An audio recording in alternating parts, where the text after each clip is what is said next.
बहुत से लोग मानते हैं कि अस्पताल का मतलब सेवा है। ये सच है, लेकिन साथ ही अस्पताल एक बड़ा बिजनेस सिस्टम भी है। नमस्ते सभी को, मैं हूं आपका नाम। सुमन टीवी बिजनेस में आपका स्वागत है।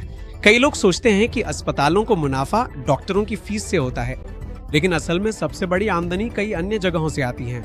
उनमें से पहला है diagnostic test, blood test, scan, MRI, CT scan. ये अस्पताल के लिए आय के प्रमुख स्रोत हैं।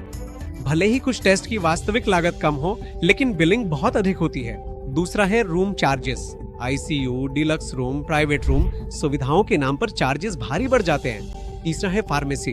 अक्सर अस्पताल से ही दवाइयां खरीदने का सुझाव दिया जाता है, क्योंकि फार्मेसी मार्जिन भी आय का एक मजबूत स्रोत है। एक और छिपा हुआ क्षेत्र है surgery, operation theatre, implants, package. ये अस्पतालों के लिए उच्च लाभ वाले सेगमेंट होते हैं। हेल्थ इंश्योरेंस आने के बाद एक और बदलाव हुआ है। भले ही मरीज सीधे नकद ना दे, लेकिन इंश्योरेंस कवरेज के कारण अधिक इलाज कराने की संभावना बढ़ गई है। इससे बिलिंग भी बढ़ जाती है। एक और महत्वपूर्ण बात यह है कि अस्पतालों के लिए केवल स्वास्थ्य ही नहीं, बल्कि डर का मनोविज्ञान भी काम करता है।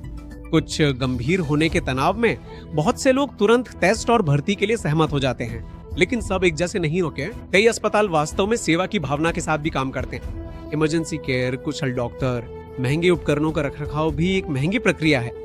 सरल शब्दों में कहें तो अस्पताल के व्यवसाय में लाभ केवल डॉक्टरों के परामर्श से नहीं, बल्कि टेस्ट, फार्मेसी, कमरे, सर्जरी, बीमा और रोगी मनोविज्ञान से भी आता है। अब बताइए कि आपको किस अस्पताल की वजह से नुकसान हुआ है।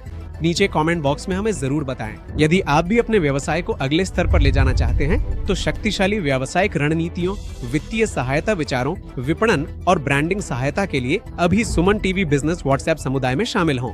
नीचे डिस्क्रिप्शन में लिंक होगा या स्कैन करें।